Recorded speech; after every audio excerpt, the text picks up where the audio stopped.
नमस्कार, आज है 13 अप्रैल, दिन बुधवार और वक्त हो गया है जी बिजनेस की बेहद ही खास पेशकश इंडिया 360 डिग्री का। मैं हूं स्वाति रायना। हो जाइए तैयार बड़ी खबरों के 360 डिग्री एनालिसिस के लिए। शुरुआत हेडलाइन से। प्राइवेट स्कूलों में फीस बढ़ोतरी ने पेरेंट्स की बढ़ाई चिंता। महाराष्ट्र, दिल्ली, यूपी सहित कई राज्यों में प्राइवेट स्कूलों ने 10 से 20% तक बढ़ाई फीस। यूजीसी ने देश की शिक्षा नीति में किया बड़ा बदलाव। 2 डिग्री प्रोग्राम की घोषणा। एक साथ 2 डिग्री कोर्स कर सकेंगे छात्र।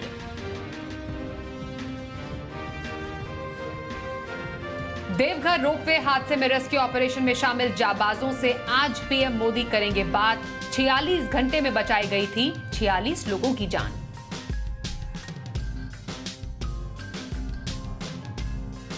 आईटी दिग्गज इंफोसिस तिमाही ने पेश किए अनुमान से कमजोर नतीजे। कंपनी की आय 1% बढ़ी मगर मुनाफा 2% घटा। 16 रुपए प्रति शेयर डिविडेंड का ऐलान।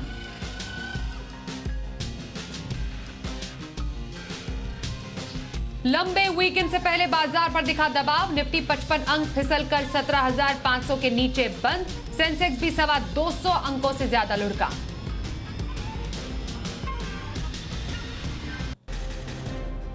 यूपीआई से पेमेंट को मिलेगी सुरक्षा कवच। शिकायतें सुनने के लिए बनेगा सिस्टम। ऑनलाइन सुनवाई, ऑनलाइन फैसला।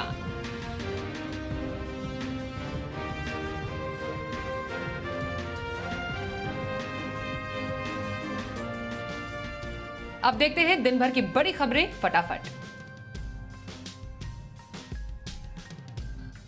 महाराष्ट्र नवनिर्माण सेना प्रमुख राज ठाकरे और उनके 3 साथियों के खिलाफ थाने में एफआईआर दर्ज हुई है। मंगलवार शाम को एक रैली में राज ठाकरे ने तलवार लहराकर मस्जिदों से लाउडस्पीकर उतारने का अल्टीमेटम दिया था।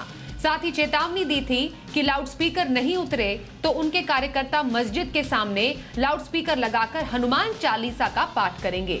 इसका वीडियो सामने आने के बाद आज ठाणे के नौपाड़ा पुलिस स्टेशन में राज ठाकरे पर आर्म्स एक्ट के तहत केस दर्ज किया गया।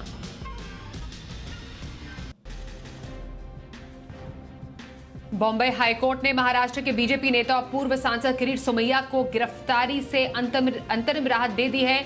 आईएनएस विक्रांत से जुड़े धोखाधड़ी मामले में हाईकोर्ट ने उन्हें ये राहत दी। इसके साथ ही हाईकोर्ट ने उन्हें 4 दिन तक पूछताछ में सहयोग करने का निर्देश भी दिया है।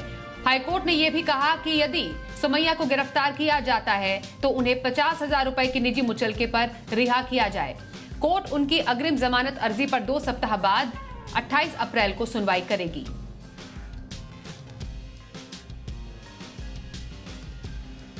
ईडी ने मनी लॉन्ड्रिंग मामले में महाराष्ट्र के मंत्री नवाब मलिक की संपत्तियों को अस्थायी रूप से कुर्क कर लिया है।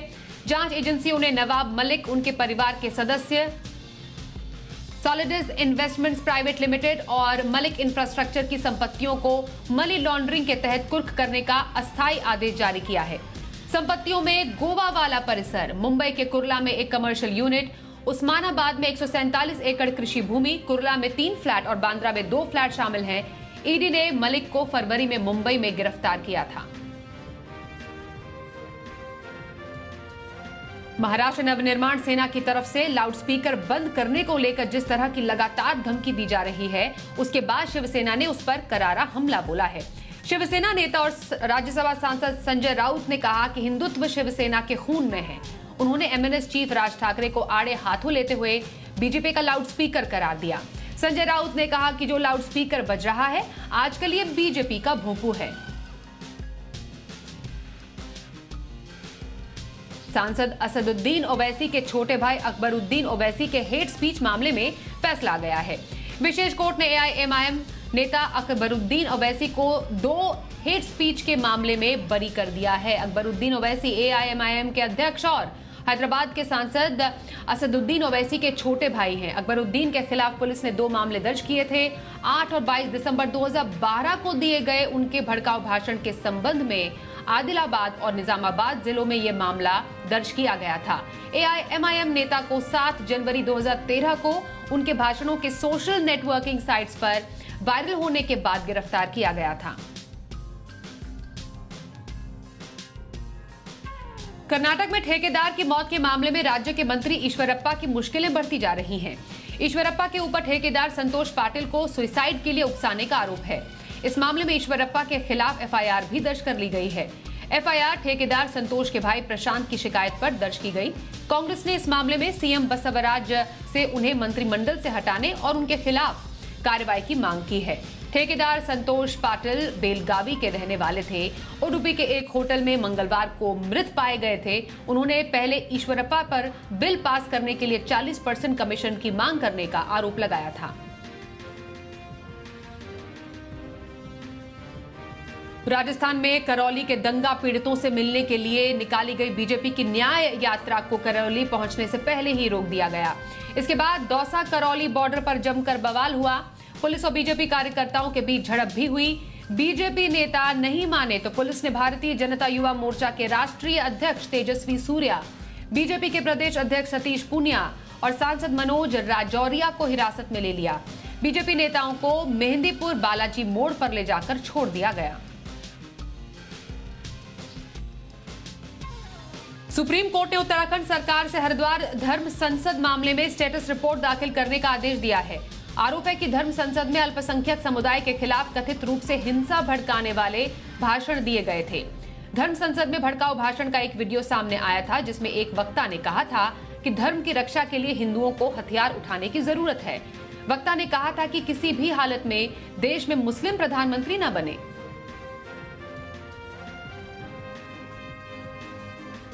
केंद्रीय गृह मंत्री अमित शाह से आज दिल्ली में छत्तीसगढ़ के मुख्यमंत्री भूपेश बघेल ने मुलाकात की। इस मुलाकात के दौरान बघेल ने जीएसटी, नक्सल प्रभावित इलाकों और उनके विकास के अलावा राज्य से जुड़े कई मामलों पर बात की।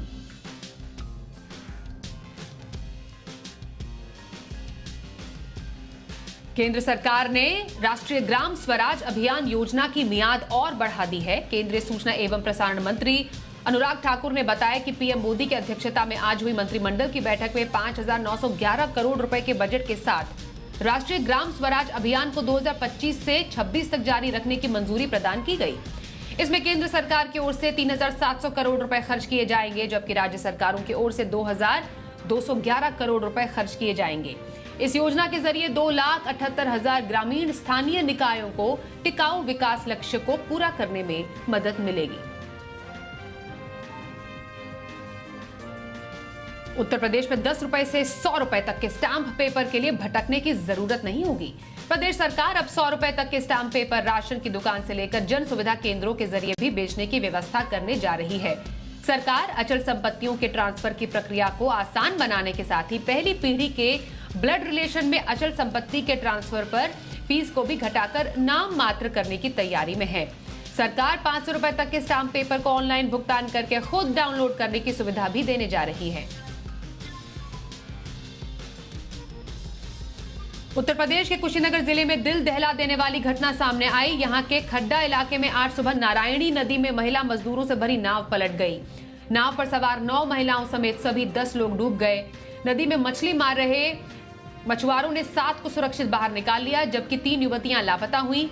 1 घंटे की मशक्कत के बाद तीनों के शव मिले। नाव पर सवार महिला मजदूर नदी पार गेहूं की कटाई करने जा रही थी। हादसे की वजह नाव में छेद होना बताया जा रहा है।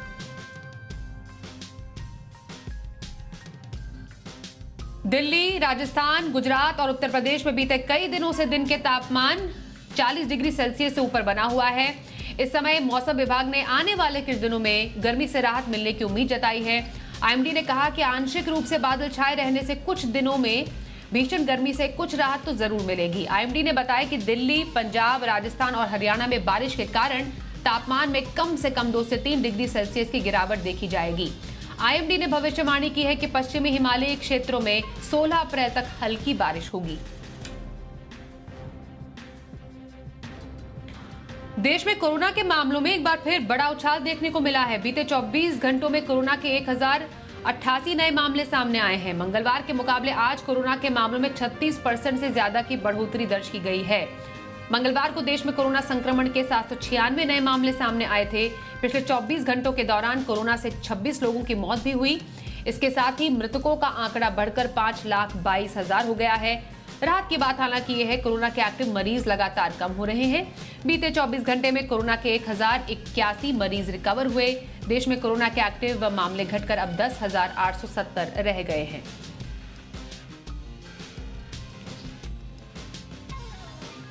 और आइए अब देखते हैं आज की कवर स्टोरीज।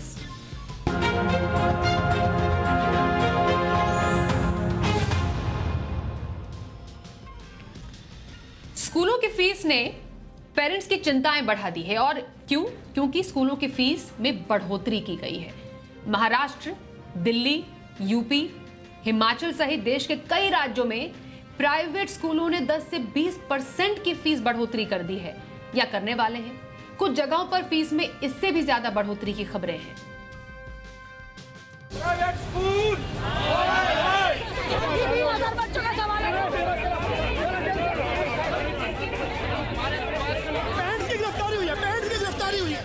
पहले कोरोना की मार, फिर महंगाई और अब स्कूलों की बढ़ती फीस। पेरेंट्स की मुश्किलें कम होने का नाम ही नहीं ले रही।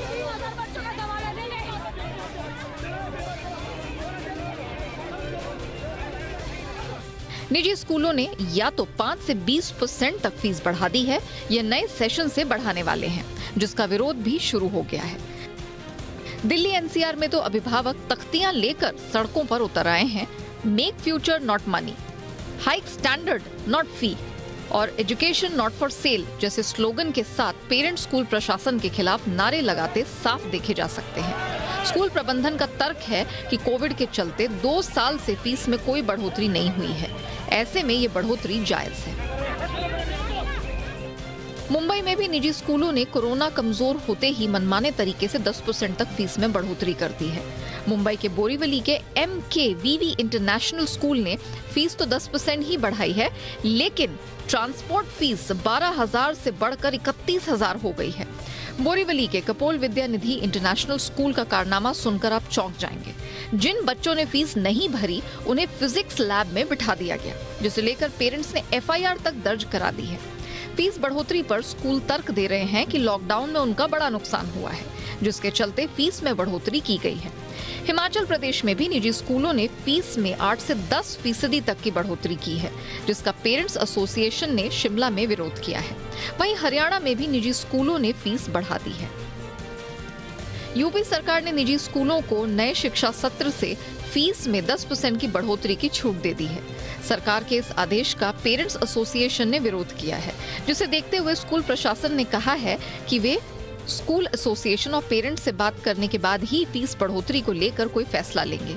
हालांकि सरकार ने फीस को लेकर कोई आपत्ति होने पर डिस्ट्रिक्ट फी रेगुलेटरी कमेटी के सामने शिकायत करने का विकल्प भी दिया है।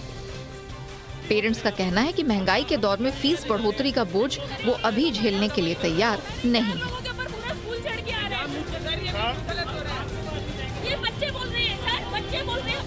मध्य प्रदेश, हरियाणा और यूपी में जहां निजी स्कूलों को 10% तक फीस बढ़ोतरी की मंजूरी है, वहीं दिल्ली में फीस बढ़ोतरी के लिए दिल्ली सरकार से मंजूरी लेनी होती है। लेकिन तमाम प्राइवेट स्कूल मनमानी करते हुए फीस बढ़ा देते हैं। फिलहाल तो निजी स्कूलों की ओर से फीस बढ़ोतरी का सिलसिला सभी राज्यों में जारी है। ऐसे में राज्य सरकारों को मनमानी फीस में बढ़ोतरी पर अंकुश लगाने के लिए आगे आना चाहिए, ताकि पेरेंट्स पर भी ज्यादा भार ना आए और शिक्षा कारोबार में तब्दील ना हो जाए। ब्यूरो रिपोर्ट, जी मीडिया। तो कोरोना की तो टेंशन कम हुई, पर फीस बढ़ोतरी की टेंशन बढ़ गई। अब पेरेंट्स करे तो करे क्या, हंगामा जबरदस्त हुआ है। खासतौर पर दिल्ली और मुंबई की बात करें, हमारी सहयोगी एकता सूरी इस वक्त हमारे साथ लाइव हैं। एकता, मुंबई में हमने तस्वीरें देखी, दिल्ली में हमने तस्वीरें देखी, फीस बढ़ोतरी को लेकर अभिभावक परेशान भी है और ये कह भी रहे हैं कि जायज नहीं है ये। फिलहाल हम आपसे जानना चाहते हैं कि फिलहाल स्थिति है क्या? जी स्वाति, जैसा कि आप बता रही थी कि अभिभावक परेशान हैं, फीस बढ़ोतरी को लेकर एक तरह से विरोध हो रहा है। दिल्ली में विरोध हो रहा है, मुंबई में विरोध हो रहा है, क्योंकि अगर हम फीस की बात करें तो स्कूल ही अपनी तरफ से दलील दे रहे हैं कि हमने जो ट्यूशन फीस है उसमें सिर्फ 10 या 20% बढ़ोतरी की है, वो भी तब जब हमने कोविड में फीस कम कर दी थी और 2 सालों बाद हम फीस बढ़ा रहे हैं। स्कूल की अपनी दलील है कि हम अपनी नुकसान की भरपाई कर रहे हैं, टीचर्स को हमें इंक्रीमेंट देना है। लेकिन यहाँ पर जो हिडन चार्जेस होते हैं। मसलन एक स्कूल की अगर हम बात करें, MBKK इंटरनेशनल स्कूल है मुंबई में, यहाँ पर कुछ पेरेंट्स को तब शौक लगा जब उन्होंने देखा कि जो बस की फीस है वही एक तरह से 16,000 से 30,000 के आसपास पहुंच गई है। और यहाँ पर दलील ये दी जा रही है कि जो पेट्रोल डीजल के दाम बढ़ गए हैं, इसीलिए बस कॉन्ट्रैक्टर्स हैं उन्होंने दाम बढ़ा दिए हैं। ऐसे बहुत से हिडन चार्जेस होते हैं। बहुत से स्कूल्स की हम बात करें, नेरुल में पोदार इंटरनेशनल स्कूल है, इसके अलावा एक और स्कूल है मुंबई में, कपोल इंटरनेशनल स्कूल। यहाँ पर भी बच्चों ने जब पिछले टर्म की जो फीस है, अगर किसी बच्चे ने नहीं भरी थी तो उसे क्लास में नहीं बिठाया गया, उसे फिजिक्स लैब में भेज दिया गया कि अब आप दूसरे बच्चों के साथ पढ़े क्योंकि आपके पेरेंट्स ने फीस नहीं दी। तो एक तरह से जो फीस का दबाव है पेरेंट्स के ऊपर भी है। अब जाहिर सी बात है, जिस बच्चे को फिजिक्स लैब में बिठाया जा रहा है, एक तरह से मेंटल ट्रॉमा है, क्योंकि बच्चों का दिमाग हम एक तरह कह सकते हैं कच्ची मिट्टी की तरह होता है। तो ऐसे स्कूल्स का जो प्रेशर है, पेरेंट्स उससे परेशान है। यहाँ पर 5-7% कुछ पेरेंट्स बोल रहे हैं कि चलो जायज़ होता अगर हमें दिखता, लेकिन 20%, 40%, 100% हिडन चार्जेस के नाम पर, को करिकुलर एक्टिविटीज़ के नाम पर। कुछ स्कूल तो ये भी कह रहे हैं कि अब कोविड के बाद बच्चे जब स्कूल में वापस लौटे हैं तो हम पूरी तरह से एहतियात बरतना चाहते हैं, इसीलिए खाना भी जो है वो भी हम स्कूल से ही बच्चों को देना चाहते हैं। तो ऐसे जो लॉजिक्स दे रहे हैं पेरेंट्स को फीस बढ़ाने के लिए, जाहिर सी बात है कि जो पेरेंट्स भी 2 साल की कोविड की मंदी से गुजर कर आ रही है, एक मिडिल क्लास फैमिली, उस पर आप 20, 40, 60, 100% मन माफिक पूरे टर्म की फीस की अगर आप हाइक का बोझ डाल देंगे तो कोई क्यों परेशान नहीं होगा, आवाज क्यों नहीं कोई उठाएगा। स्वाति, बिल्कुल आवाज उठाना जरूरी भी है, क्योंकि फीस बढ़ोतरी पर जो प्राइवेट स्कूल है वो मनमानी तो नहीं कर सकते हैं, इस तरह बेतहाशा बढ़ोतरी जायज भी नहीं है। फिलहाल ये पूरी जानकारी देने के लिए एकता, बहुत धन्यवाद हम करते हैं आपका। आगे बढ़ते हैं। यूजीसी ने देश की शिक्षा नीति में बड़ा बदलाव करते हुए 2 डिग्री प्रोग्राम की घोषणा की है, जिसके तहत अब छात्र एक साथ फुल टाइम 2-2 डिग्री ले सकेंगे, जिससे छात्रों का समय भी बचेगा और सहूलियत भी रहेगी। आपको बता दें, कई देशों में 2 डिग्री प्रोग्राम पहले से ही लागू है और देश में इसकी मांग भी काफी समय से उठ रही थी। ऐसे में यूजीसी ने कुछ शर्तों के साथ फुल टाइम डबल डिग्री की मान्यता दी है, लेकिन इस नई नीति के कई फायदे तो हैं तो कुछ नुकसान भी है। पहले रिपोर्ट देखिए, उसके बाद करेंगे इस मुद्दे पर चर्चा।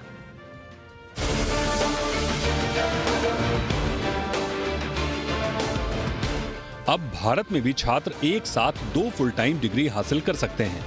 यूजीसी ने नई शिक्षा नीति के तहत इसकी घोषणा कर दी है। हालांकि अमेरिका, कनाडा, जर्मनी जैसे देशों में पहले से ही इसकी मान्यता है।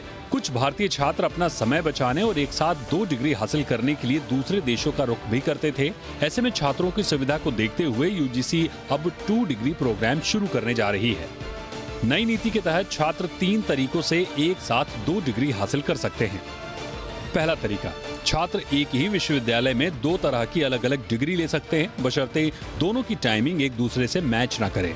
दूसरा तरीका यह है कि छात्र एक विश्वविद्यालय में पढ़ाई करते हुए ऑनलाइन दूसरी डिग्री के लिए आवेदन कर सकते हैं, जबकि तीसरा तरीका यह है कि एक साथ 2 डिग्री लेने के लिए ऑनलाइन आवेदन कर सकते हैं। एक साथ 2 डिग्री लेने वाले छात्रों की अटेंडेंस को लेकर भी नियम बनाए गए हैं। छात्रों की अटेंडेंस कॉलेज या विश्वविद्यालय ही तय करेंगे। यूजीसी ने यह भी साफ कर दिया है कि 2 डिग्री प्रोग्राम को लागू करना विश्वविद्यालय के लिए वैकल्पिक है। इस कोर्स का CUET यानी कॉमन यूनिवर्सिटी एंट्रेंस टेस्ट से कोई लेना देना नहीं है, क्योंकि ऑनलाइन डिग्री के लिए एंट्रेंस एग्जाम की जरूरत नहीं होती है। ऐसा इसलिए क्योंकि सीटों को लेकर मारामारी नहीं होती है। डिग्री ऑनलाइन मोड में होने से असीमित सीटें होंगी, जिससे विश्वविद्यालय पर कोई दबाव भी नहीं पड़ेगा। नई शिक्षा नीति के तहत भले ही यूजीसी ने एक साथ 2 फुल टाइम डिग्री देने की घोषणा की हो, लेकिन ये छात्रों पर भी बुरा असर डालेगा। छात्रों पर पढ़ाई का ज्यादा प्रेशर होगा। इसके साथ ही ऑफलाइन पढ़ाई करने वाले छात्रों की सीटें कम हो जाएंगी, जिसकी वजह से कम नंबर वाले छात्रों को एडमिशन लेने में परेशानी होगी। ब्यूरो रिपोर्ट, जी मीडिया। आइए इस खबर पर चर्चा करते हैं। हमारे साथ 2 खास मेहमान हैं, परिचय करा दे। यूजीसी के पूर्व मेंबर प्रोफेसर MM अंसारी हमारे साथ है और साथ ही नोएडा इंटरनेशनल यूनिवर्सिटी के काउंसलर प्रोफेसर विक्रम सिंह भी हमारे साथ है। अंसारी जी और साथ ही विक्रम जी, आप दोनों का धन्यवाद करते हैं हमारे शो में शामिल होने के लिए। सबसे पहले प्रोफेसर अंसारी, अब 1+1 डिग्री सुनने में तो ऐसा लग रहा है कि हाँ, डबल डिग्री होल्डर एक काफी प्रतिष्ठित सुनने में लगता है, सबसे पहले मैं फायदों की ही बात करती हूँ। एक छात्र जो इस वक्त अभी हमें देख रहा है, उनके लिए, उनकी समझ के लिए मैं जानना चाहती हूँ कि क्या फायदे हैं इस के। आप मुझसे पूछ रही हैं? जी जी जी अंसारी जी, आपसे।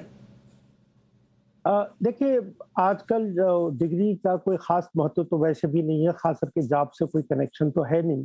हाँ, लेकिन इसकी एक सोशल वैल्यू जरूर है कि आप बीए हो गए, एमए पास कर लिया, एमएससी कर लिया, किसी के पास 2 या 4 डिग्रीज हैं, तो मैं समझता हूँ कि इसमें हमारी समाज में तो इसकी जाहिर प्रतिष्ठा है और इसको एक इसकी वैल्यू है। लेकिन अगर इसकी इकोनॉमिक वैल्यू अगर आप सोचें कि इसका कोई जॉब से कनेक्शन है, या आप समझे कि इससे कोई एंटरप्रेन्योरियल कैपेसिटी बढ़ जाएगी और वो शख्स जो डिग्री लेने के बाद काफी समाज के लिए प्रोडक्टिव हो साबित हो सकता है, मैं समझता हूँ कि ऐसा तो नहीं है। एक बात तो ये, दूसरी बात ये कि ये समझ में नहीं आता कि ये बिना किसी यूनिवर्सिटी और कॉलेजेस के कंसल्टेशन के और बिना किसी नीड असेसमेंट के यूजीसी ने ये एक बहुत बड़ा फैसला ले लिया, जबकि कहा है कि न्यू एजुकेशन पॉलिसी में इसका जिक्र है, लेकिन न्यू एजुकेशन पॉलिसी में सिर्फ ये कहा गया है कि छात्रों को, स्टूडेंट्स को काफी ऑप्शंस होंगे कि अलग अलग कोर्सेज से वो अपनी पढ़ाई कर पाएंगे और आज के दौर में जो एक नॉलेज इकोनॉमी है उसकी जरूरतों के हिसाब से अपने आप को तैयार कर सकेंगे। इस तरह की बात कही है, लेकिन न्यू एजुकेशन पॉलिसी में कभी कहीं नहीं कहा है कि उनको डबल डिग्री देने की कोई बात होगी, जिसके बारे में इन्होंने कहा है। दूसरी बात यह कि जो यूनिवर्सिटीज की अगर आप प्रिपेयर्डनेस की बात देखें तो ऑलरेडी 40% से ज्यादा टीचर्स की वैकेंसीज जो है वो अनफुलफिल्ड है फॉर ईयर्स। और दूसरी ये कि अगर आप देखें तो इसमें ये कहा गया है कि ये डिग्रीज फिजिकल बोर्ड में भी होंगी और ऑनलाइन तो आप पढ़ाएंगे, लेकिन ऑनलाइन एग्जामिनेशन तो कभी भी कहीं पे भी नहीं हो रहा है। बल्कि हमारा तो इंदिरा गांधी ओपन यूनिवर्सिटी से भी संबंध था और हमें मालूम है कि ओडीएल जो है किस तरह से हमारे पूरे भारत में या पूरी दुनिया में किस तरह से एग्जीक्यूट हो रहा है। उसमें ऑनलाइन जो एजुकेशन तो हो सकती है, पढ़ाई तो हो सकती है, लेकिन इवैल्यूएशन सिस्टम का हमारे पास कोई एस्टेब्लिश्ड नॉर्म नहीं है, एक्सेप्ट ये कि जो एडमिशन टेस्ट वगैरह तो होती हैं या जॉब्स वगैरह के लिए की जाती हैं, तो इसमें इंटरफेस की कोई गुंजाइश नहीं होती। तो मैं समझता हूँ कि ये इसकी सोशल वैल्यू तो जरूर है, जैसा मैंने आपसे पहले कहा, लेकिन अगर हम देखें कि इसको इम्प्लीमेंट किस तरह से करेंगे तो जाहिर है कि स्टूडेंट्स के ऊपर एक बहुत बड़ा इसका एक प्रेशर होगा, इसलिए कि जितने भी प्रोग्राम्स अब तक जो लॉन्च होती हैं उसमें ही देखा जाता है कि टीचर्स कितना पढ़ा पाएंगे, स्टूडेंट्स को कितना पढ़ना है।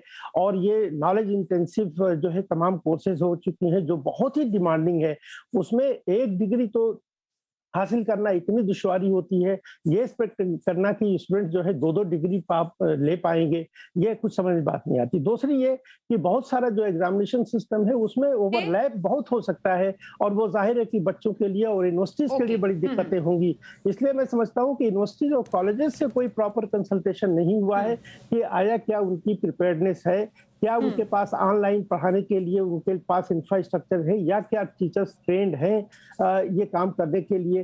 तो ये यूजीसी ने एक दफा डिसीजन तो ले लिया, लेकिन मैं समझता हूँ कि इसके एग्जीक्यूशन में बहुत दिक्कत होगी। दूसरी ये कि प्रोफेसर अंसारी, आपने बहुत ही महत्वपूर्ण पॉइंट्स यहाँ पर छेड़ दिए हैं। राइट फ्रॉम इंफ्रास्ट्रक्चर से लेकर इम्प्लीमेंटेशन कैसे होगा, एग्जीक्यूशन कैसे लिया जाएगा, इन तमाम मुद्दों पर एक बहुत बड़ी चर्चा बनती है। मतलब डिग्री तो नाम की पर है किस काम की, ये समझना बेहद जरूरी है। और ऐसे में मैं विक्रम जी आपसे जानना चाहती हूँ कि डिग्री लेने की होड़ या एक समय में 2-2 डिग्रीज, एक तो क्या वाकई इसकी जरूरत है और क्या हम वाकई तैयार हैं इंफ्रास्ट्रक्चर लेवल पर, जैसा कि अंसारी जी भी कह रहे हैं। स्वाति जी नमस्कार। एक छोटा सा संशोधन कि मैं काउंसलर नहीं, मैं नोएडा इंटरनेशनल का चांसलर हूं यूनिवर्सिटी का। नंबर 2, मैं निवेदन करना चाहूंगा कि ये शिक्षा जगत में एक बहुत बड़ी क्रांति लेकर के आएगा, और क्रांति ऐसी सामान्य नहीं, जो अंतर्राष्ट्रीय बेस्ट प्रैक्टिस है उसका समावेश न्यू एजुकेशन पॉलिसी के माध्यम से किया जा रहा है।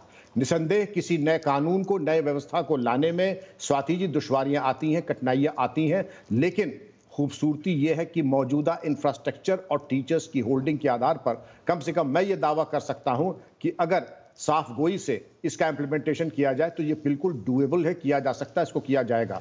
बहुत उत्साह है शिक्षकों में भी, बच्चों में भी कि ऑनलाइन ऑफलाइन दोनों के समावेश से undergraduate, postgraduate, non technical 2 degrees मिल सकती हैं, जिसके लिए कनाडा और यूएसए और जर्मनी जाने की आवश्यकता नहीं, भारत में मिल सकती है। ये सही है कि डिग्री की हो सकता है कि प्रासंगिकता तो ना हो, लेकिन उपादेयता अवश्य रहेगी। उसकी यूटिलिटी और बेसिक क्वालिफिकेशन वो हमेशा थी, है और हमेशा रहेगी। ये तो हमारे ऊपर है कि हमने उस पर कितना उसका लाभ उठाया और कितनी उसकी उपयोगिता को बढ़ाया। लेकिन जो एक एग्जामिनेशन की बात है, कम से कम मुझे कोई कठिनाई नहीं दिख रही है। ऑनलाइन और ऑफलाइन दोनों में तमाम टेस्ट होते हैं, तमाम इवैल्यूएशन होते हैं। कोविड कॉल में तमाम इम्तिहानात ग्रेजुएट और पोस्ट ग्रेजुएट लेवल के ऑनलाइन प्लेटफॉर्म पे लिए गए। लेकिन वही है कि जैसी होंगी समस्या वैसे ही हम उसका निदान देखेंगे। अगर 40% वैकेंसीज टीचर्स की है तो जाहिर हमें भर्ती करना पड़ेगा और हम करेंगे भी। इसलिए हमें ये आवश्यक है इस नजरिए से स्वाति जी कि पहले हम देख लें, to make a small beginning, start small, dream big but initiate now.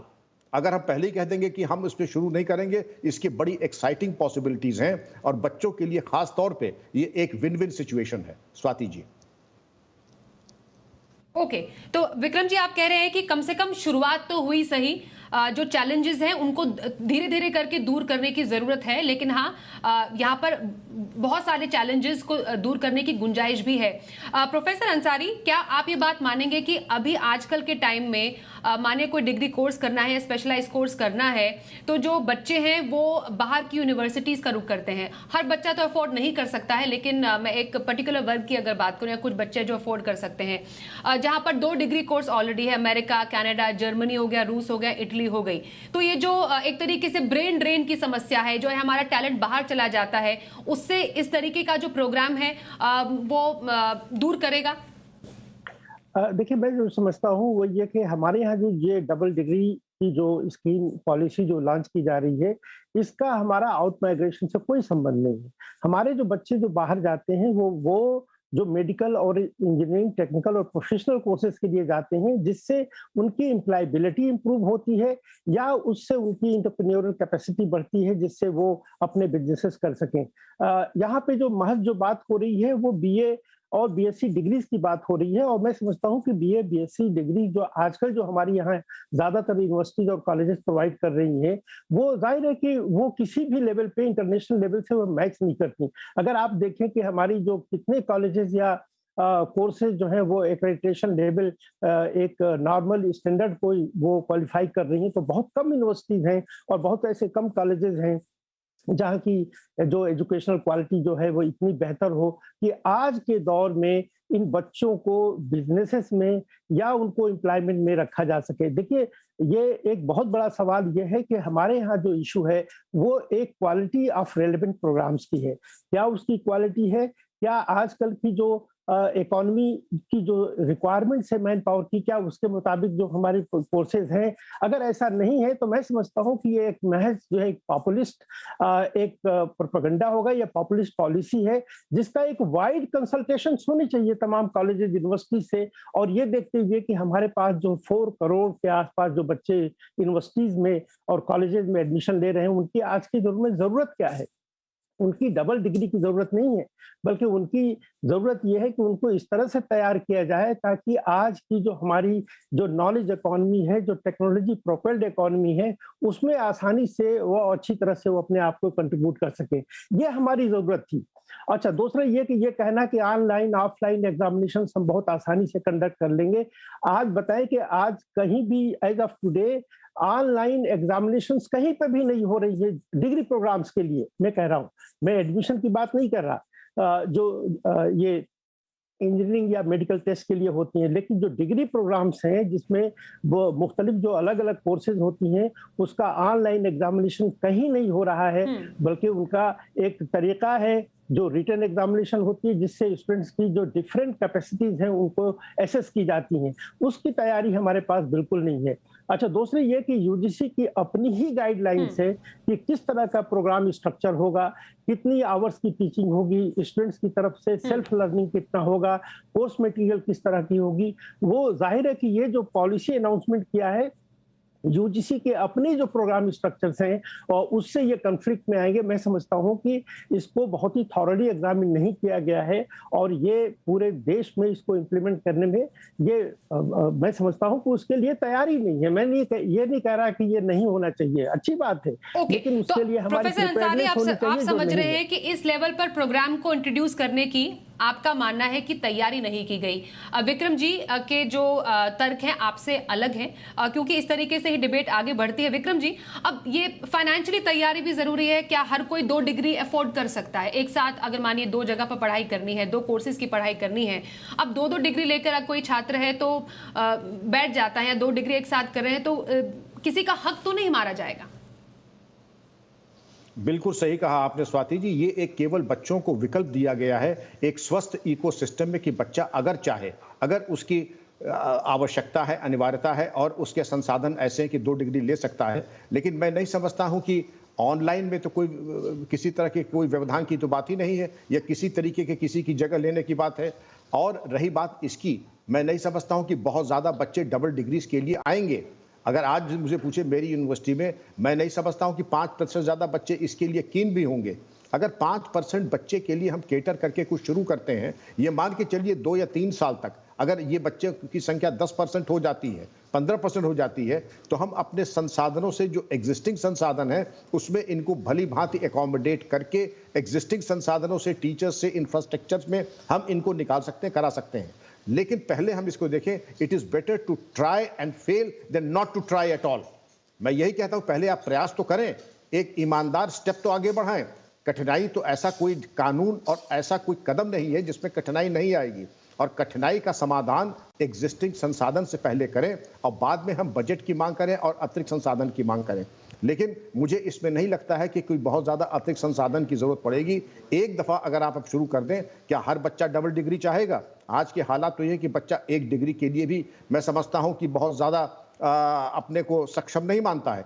कितने बच्चे ऐसे होंगे जो डबल डिग्री एक साथ परस्यू करेंगे? 5% से ज्यादा नहीं। और अगर 5% है, उसको कोई भी यूनिवर्सिटी, कोई भी कॉलेज उनका समावेश अपने एग्जिस्टिंग इकोसिस्टम में ले सकता है। स्वाति जी जी, बहुत धन्यवाद करेंगे प्रोफेसर अंसारी और विक्रम जी आपका। आप दोनों हमारे साथ इस डिबेट में शामिल हुए। तो प्रोफेसर अंसारी का मानना है कि जल्दबाजी में लिया गया फैसला साबित हो सकता है। पहले इंफ्रास्ट्रक्चर तैयार करने की जरूरत है, कुछ और बुनियादी मुद्दों पर काम करने की जरूरत है, स्किल बेस्ड पढ़ाई की जरूरत है। वहीं विक्रम जी कह रहे हैं कि शुरुआत तो कम से कम हुई, जो शुरुआत हुई है उसको धीरे धीरे अमली जामा पहनाने में थोड़ा समय जरूर लगेगा, लेकिन ये सही दिशा में रखा गया कदम जरूर है। यहाँ पर वक्त एक ब्रेक का हो गया। ब्रेक के बाद बताएंगे मार्केट में आज कैसा रहा एक्शन और सोमवार की स्ट्रैटेजी भी बने रही है हमारे साथ।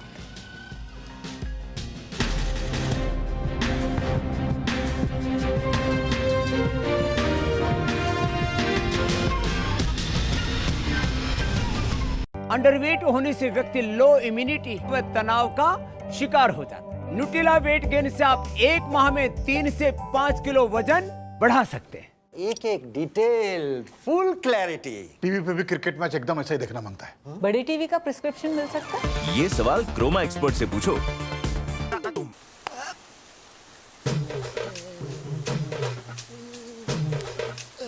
जब मनी बैक वारंटी वाला वाटरप्रूफिंग हो, तब इस मैदान पे खेल कभी नहीं रुकेगा। कॉल 80504 80504। एलटीपी कैलकुलेटर बोले तो dot to dot reversals, dot to dot divergences. LTP calculator by investing daddy is not only a tool, it's an institution. Complicated option chain को सिंप्लीफाइड करने के लिए मेरे साथ जानिए द एलटीपी कैलकुलेटर के बारे में।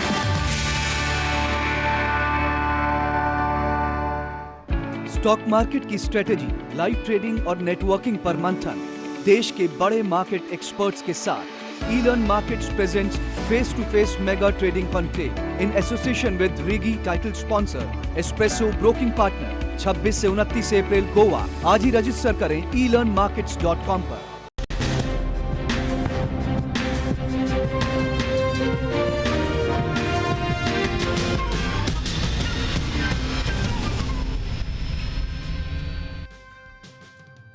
बाजार का हाल अब जानते हैं। लंबे वीकेंड से पहले बाजार आज गिरावट के साथ बंद हुए। आज बाजार की शुरुआत अच्छी हुई, लेकिन तेजी टिक नहीं पाई। निफ्टी में 17,675 पर दबाव बनने लगा। बैंक निफ्टी में भी 38,000 के करीब दबाव बना। दोपहर में मुनाफा वसूली शुरू हुई। दरअसल 4 दिन के लंबे वीकेंड के चलते ट्रेडर पोजीशन कम रखना चाहते हैं। कारोबार के अंत में निफ्टी 55 अंक टूटकर 17,476 पर बंद हुआ। सेंसेक्स भी 237 अंक टूटकर 58,339 पर बंद हुआ। मार्केट के तीनों सत्र पर खासा दबाव देखा गया। अगर आप देखें तो निफ्टी लगभग 1.5% टूटा, निफ्टी स्मॉल कैप भी 1% से ज़्यादा और मिड कैप में भी 1% से ज़्यादा की कटौती आई। और अगर बैंक निफ्टी की देखें तो लगभग वो भी ½ % टूटा। अब हमारे मार्केट पर दबाव क्यों दिखा? उसका मुख्य कारण था ग्लोबल मार्केट की मंदी, उसके साथ साथ FIs की सेलिंग और अगर डॉलर इंडेक्स का मजबूत होना और साथ साथ जो हमारा इन्फ्लेशन डेटा है और ग्लोबली जो इन्फ्लेशन डेटा है उसने भी हमारे इसमें स्तर पर प्रेशर डाला। अब निफ्टी 50 के कौन थे मेजर लूजर्स और गेनर्स? मेजर लूजर्स में हिंडाल्को, टाटा मोटर्स, विप्रो जिसमें 4% से ज़्यादा की कटौती देखी गई। और अगर गेनर्स की बात करेंगे तो उसमें अपोलो हॉस्पिटल और ONGC थे।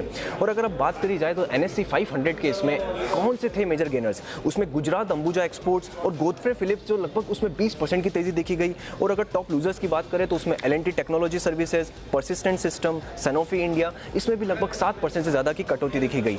अब कौन से ऐसे सेक्टर्स थे जिसपे ज़्यादातर दबाव दिखा? ज़्यादातर सभी सेक्टर पर दबाव देखा गया। उसमें मुख्य जो लॉस हुआ जिसमें IT लूजर्स हैं, रियलिटी लूजर्स हैं, मेटल लूजर्स हैं, ये तीनों सेक्टर पे खासा दबाव देखा गया। IT में लगभग 3% की कटौती आई, रियलिटी लूजर्स में लगभग 2%, मेटल्स लूजर्स में भी 2% का कटा। तो एक सेक्टर कौन सा था जहां पर पॉजिटिव रिटर्न आया?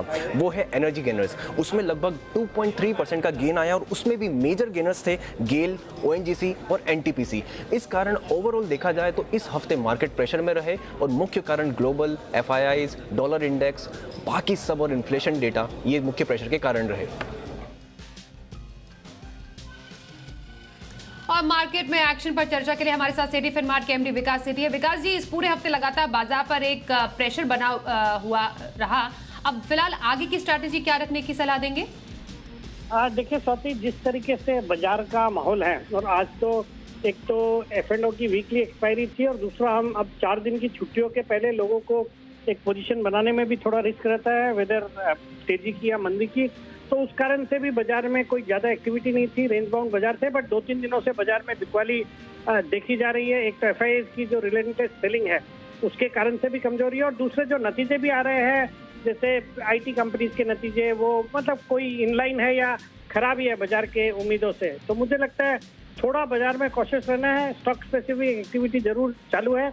बाकी मुझे लगता है एक बार ये 4 दिन की छुट्टी के बाद जब हम मंडे को खुलेंगे तो स्टॉक स्पेसिफिक तेजी का मेरा कॉल रहेगा। मुझे लगता है कुछ सेक्टर्स, कुछ स्टॉक्स अच्छा कर सकते हैं, वहां पे एक तेजी की पोजीशन बनानी चाहिए। धन्यवाद विकास जी बाजार पर ज्यादा राय देने के लिए।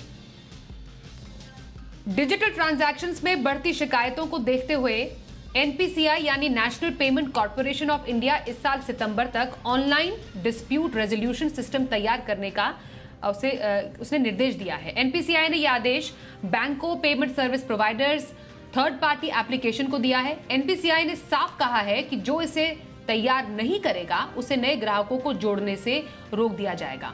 NPCI ने यह आदेश ग्राहकों की शिकायतों को जल्द से जल्द दूर करने के मकसद से दिया है। UPI के बढ़ते क्रेज को देखते हुए सितंबर 2022 तक UPI इंटरफेस में इंटरनेशनल मर्चेंट पेमेंट नेटवर्क को भी तैयार करने के निर्देश हैं।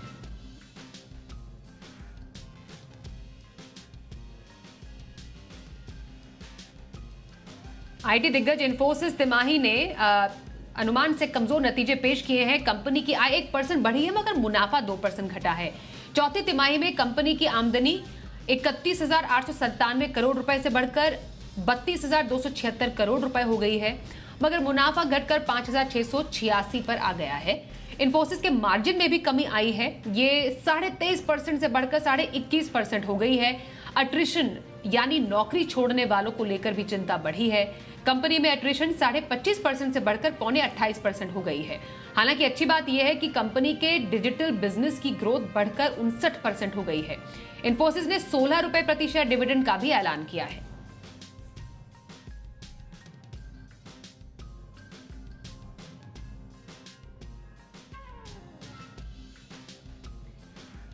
Hyderabad based company Hariom pipe industries की शानदार लिस्टिंग हुई है। कंपनी का शेयर बीएसई पर 214 रुपए के भाव पर लिस्ट हुआ, जबकि इशू प्राइस 153 रुपए था। यानी लिस्टिंग पर निवेशकों को 40% का रिटर्न मिला। वहीं इंट्राडे में ये इशू प्राइस से करीब 46% मजबूत होकर 225 रुपए पर पहुंच गया है। हरिओम पाइप के आईपीओ को निवेशकों से शानदार रिस्पांस मिला था और ये करीब 8 गुना सब्सक्राइब हुआ था। इशू का साइज 130 करोड़ रुपए था।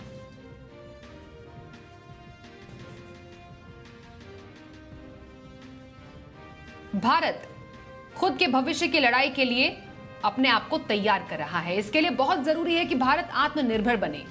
भारत खुद हथियार बनाए, टैंक बनाए, मिसाइल्स बनाए और इसके लिए भारत में शुरुआत पहले ही हो चुकी है और अब इसके रिजल्ट भी मिलने लगे हैं। ये रिपोर्ट देखिए।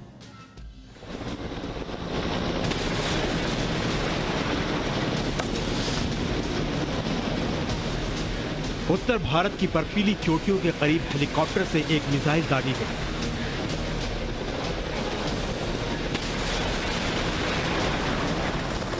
ये एक एंटी टैंक गाइडेड मिसाइल है। ये मिसाइल एक बार अपने लक्ष्य की तरफ निकलती है तो फिर निशाना नहीं चूकती।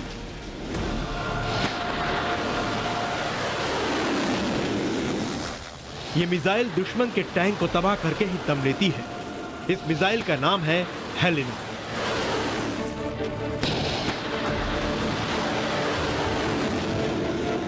दो दिन में दूसरी बार हेलिना मिसाइल का परीक्षण किया गया।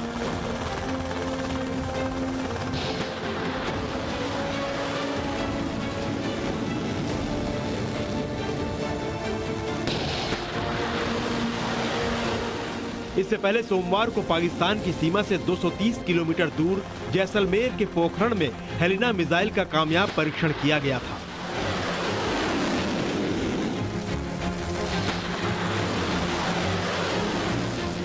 इसके बाद मंगलवार को ऊंचाई वाले इलाके से ध्रुव हेलीकॉप्टर के जरिए हेलिना को लॉन्च किया गया। हेलिना की मारक क्षमता 7 किलोमीटर है। इसकी रेंज 500 मीटर से 20 किलोमीटर तक की है। ये 828 किलोमीटर प्रति घंटे की रफ्तार से चलती है। Helina fire and forget mode पर यानी दागो और भूल जाओ के सिद्धांत पर काम करती है। चीन के साथ एलएसी पे चल रहे तनाव के बीच आने वाले वक्त में हेलिना की भूमिका अहम रहने वाली है। इसे भारत के लिए बड़ी कामयाबी माना जा रहा है। अब भारत को एंटी गाइडेड टैंक मिसाइल के लिए दूसरे देशों पर निर्भर नहीं रहना पड़ेगा।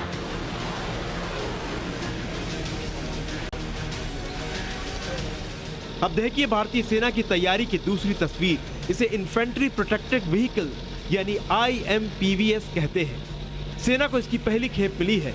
इसे Tata advance system limited company ने DRDO के सहयोग से तैयार किया है। आर्मी चीफ जनरल नरवणे ने खुद MVS का जायजा लिया। इसे हाई एल्टीट्यूड कॉम्बैट व्हीकल भी कहते हैं। यह ऊंचाई वाले इलाकों और रेगिस्तान दोनों में काम करता है। पहाड़ी इलाकों और रेगिस्तान दोनों ही जगहों पर इसका कामयाब ट्रायल किया गया है। इसका टारगेट रेंज 20 किलोमीटर है। कंपनी इसे एक्सपोर्ट भी करेगी। 10 IMPV को लद्दाख जैसे ऊंचाई वाले क्षेत्र में तैनात किया जा सकता है। ब्यूरो रिपोर्ट, जी मीडिया।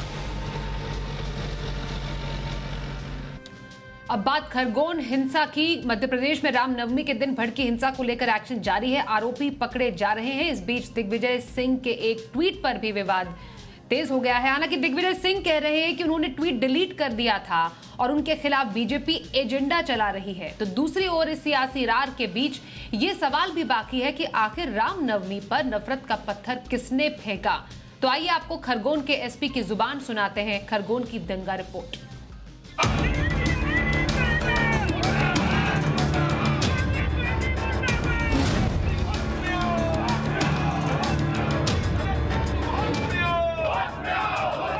मध्य प्रदेश के सतना की सड़क पर यह बीजेपी युवा मोर्चा का मार्च है।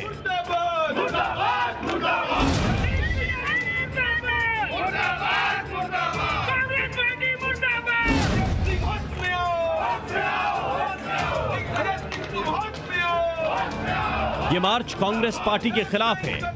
ये मार्च कांग्रेस पार्टी के नेता दिग्विजय सिंह के खिलाफ है। ये नारे कांग्रेस और दिग्विजय सिंह के खिलाफ हैं। और इस गुस्से की वजह है दिग्विजय सिंह का एक विवादित ट्वीट। अपने ट्वीट में दिग्विजय सिंह ने जो वीडियो पोस्ट किया था उसे फर्जी बताया जा रहा है और इसलिए दिग्विजय सिंह के खिलाफ बीजेपी वालों का गुस्सा भड़का हुआ है। बीजेपी की ओर से दिग्विजय सिंह के खिलाफ पुलिस में शिकायत दर्ज कराई गई है। हालांकि दिग्विजय सिंह कह रहे हैं कि उन्होंने ट्वीट डिलीट कर दिया था और उनके खिलाफ एजेंडा चलाया जा रहा है। ये लड़ाई बेशक सियासी हो गई है, लेकिन सवाल यह है कि आखिर वो कौन हैं जिन्होंने रामनवमी के दिन देश को सुलगाने की साजिश की। रामनवमी के मौके पर खरगोन में शोभा यात्रा के दौरान जो कुछ हुआ, उसके बाद कई शहरों में कर्फ्यू लगा दिया गया। बीते 3 दिनों से मंदसौर सहित कई शहरों में कर्फ्यू जारी है और पुलिस प्रशासन ने सड़कों पर जरूरी काम से निकलने वालों की जांच पड़ताल तेज कर दी है। उपद्रवियों की हिंसा में शहर झुलस उठा, दुकान मकान सुलग उठे, गाड़ियां जल उठी, यहां तक कि हिंसा को काबू करने पहुंचे खरगोन के एसपी पर भी गोली दाग दी गई। गोली उनके पैर में लगी, अब वो स्वस्थ हैं। एसपी सिद्धार्थ चौधरी न सिर्फ उस वक्त सुरक्षा व्यवस्था का जिम्मा संभाल रहे थे, बल्कि खुद उस वक्त हुई हिंसा के चश्मदीद भी हैं। संजय नगर में उस वक्त हालात बेकाबू होने लगे थे। एसपी सिद्धार्थ चौधरी भी अपने दलबल के साथ वहां पहुंच गए। दोनों ओर से पत्थर फेंके जा रहे थे और पुलिस वाले उन्हें तितर बितर करने की कोशिश में जुटे थे कि तभी एक उपद्रवी भीड़ की तरफ तलवार लेकर दौड़ पड़ा। और इसीलिए ये सवाल बड़ा है कि आखिर तय रूट पर निकल रहे जुलूस पर पत्थर क्यों फेंके गए और पत्थर फेंकने वाले हाथ किसके थे। ब्यूरो रिपोर्ट, जी मीडिया। उत्तरकाशी और अल्मोड़ा के जंगलों में लगी आग अभी भी धधक रही है। उत्तरकाशी में तो 500 हेक्टेयर जंगल का इलाका राख हो चुका है। वहीं अल्मोड़ा के जंगलों में गर्मियों के शुरुआती दिनों से ही आग लगी हुई है। आग पर काबू पाने के काफी प्रयास किए गए, लेकिन अभी तक कामयाबी नहीं मिली है।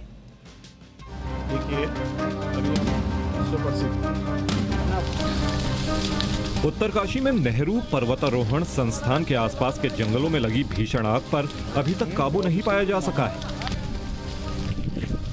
जंगल धूं-धूं कर जल रहे हैं। भीषण आग से धुएं का गुब्बार निकल रहा है। आग की वजह से करीब 500 हेक्टेयर जंगल का इलाका जलकर राख हो गया है। आग इतनी भीषण है कि वन विभाग की टीम अब तक इसे बुझा नहीं पाई है। हमें जैसे ही वनाग्नि की घटना की सूचना मिली, हमारे लगभग 10 लोग घटनास्थल पर पहुंचे तथा वनाग्नि को रोकने का पूरा प्रयास कर रहे हैं। वहीं अल्मोड़ा में गर्मियों की शुरुआत के साथ ही कई जंगलों में भीषण आग लगी हुई है। वन विभाग और प्रशासन आग बुझाने में लगा हुआ है। हालांकि अभी तक कोई सफलता हाथ नहीं लगी है। ब्यूरो रिपोर्ट, जी मीडिया। आज यूक्रेन रूस युद्ध का 49वां दिन है। जहां एक ओर ये लड़ाई हथियारों से लड़ी जा रही है, तो वहीं दूसरी ओर एक दूसरे पर आरोप प्रत्यारोप का भी दौर जारी है। बुचा में नरसंहार पर घिरे रूस के बचाव में सीधे राष्ट्रपति पुतिन उतर चुके हैं। पहली बार बुचा को लेकर बोलते हुए पुतिन इसे झूठ करार दे चुके हैं।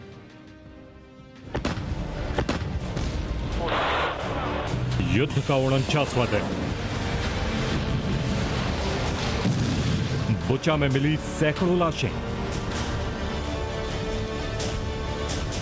बुचा नरसंहार पर आरोप प्रत्यारोप शुरू। पहली बार बुचा पर बोले पुतिन, कहा सारे आरोप गलत। पुतिन ने फिर दी धमकी, कहा होगा बड़ा एक्शन। युद्ध के 48वें दिन रूस के राष्ट्रपति पुतिन भारी गुस्से में दिखे। मीडिया से बात करते हुए नाराजगी भी जाहिर की और चेतावनी भी दी। ये संदेश दे दिया कि अभी इस युद्ध में काफी कुछ होना बाकी है, यानी अभी और हमला होगा और शायद पहले से ज्यादा जोरदार और खतरनाक हमला होगा। पुतिन ने इस बार बुचा को लेकर न केवल पश्चिमी देशों पर बल्कि अमेरिका पर भी हमला किया और साफ साफ कहा कि बुचा पर केवल अब तक झूठ बोला जा रहा है। पुतिन जहां एक ओर बुचा को झूठ बता रहे हैं, वहीं दूसरी ओर बुचा के मेयर ने फिर से दावा किया है कि अब तक बुचा में 403 लाशें मिल चुकी हैं। यानी बुचा पर यूक्रेन और रूस के बीच आरोप प्रत्यारोप जारी है। हालांकि इसी बीच रूसी राष्ट्रपति पुतिन ने यह भी साफ कर दिया कि वो युद्ध को तुरंत खत्म करने के मूड में नहीं है। बल्कि खुद को कम नुकसान के साथ दुश्मनों को ज्यादा नुकसान पहुंचाना है। Что касается самого хода операции, и я часто слышу вопросы, а вот можно ли побыстрее? Можно. Это зависит от интенсивности боевых действий. А интенсивность боевых действий, к сожалению, так или иначе связана с потерями. Наша задача выполнить, достичь всех намеченных целей, минимизируя эти потери. मीडिया से बात करते हुए पुतिन ने यह भी साफ किया कि इस्तांबुल में यूक्रेन रूस के बीच जो बातचीत हुई उससे कुछ मुद्दों पर सहमति तो बनी, लेकिन वो ज्यादा कारगर नहीं है। मतलब साफ है कि रूस फिलहाल रुकने वाला नहीं है और आगे हमले न केवल तेज करेगा बल्कि अपने खिलाफ लगे हर आरोपों का जवाब भी खुलकर देगा। मार्कीव से शिवांगी ठाकुर के साथ ब्यूरो रिपोर्ट, जी मीडिया। भारत को G7 की मीटिंग में गेस्ट के तौर पर न बुलाने की खबरों को जर्मनी ने सिरे से खारिज कर दिया है। जर्मनी की ओर से बताया गया है कि बर्लिन की ओर से समिट में भारत को न बुलाने पर विचार करने की बात गलत है। यही नहीं, जून में होने वाले समिट के लिए भारत के अलावा कई और देशों को बुलाने की तैयारी जर्मनी की ओर से की जा रही है। इसके अलावा जर्मनी ने अनौपचारिक तौर पर भारत को इस बारे में जानकारी दी है कि उसे G7 के गेस्ट के तौर पर आमंत्रित करने पर विचार किया जा रहा है। इस संबंध में जल्द ही बर्लिन की ओर से भारत को औपचारिक निमंत्रण दिया जा सकता है। ब्रिटिश प्रधानमंत्री बोरिस जॉनसन ने कोविड-19 लॉकडाउन के उल्लंघन के लिए स्कॉटलैंड यार्ड की ओर से लगाए गए जुर्माने का भुगतान किया। साथ ही उन्होंने इस मामले में पूर्ण रूप से माफी भी मांगी। आपको बताएं, कोरोना के दौरान ब्रिटेन के प्रधानमंत्री के लागू लॉकडाउन का उल्लंघन करने और सरकार के कार्यालयों के भीतर पार्टी आयोजित करने को पार्टी गेट के तौर पर जाना जाता है। इस मामले में ना माने और आलोचना होने के चलते प्रधानमंत्री जॉनसन को संसद में माफी तक मांगनी पड़ी थी।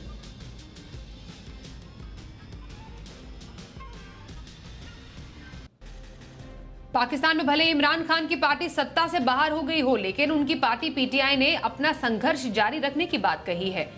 इसी कड़ी में पाकिस्तान में जल्द आम चुनाव कराने की अपनी मांग जारी रखते हुए पाकिस्तान तहरीक-ए-इंसाफ की ताबड़तोड़ रैलियां होंगी।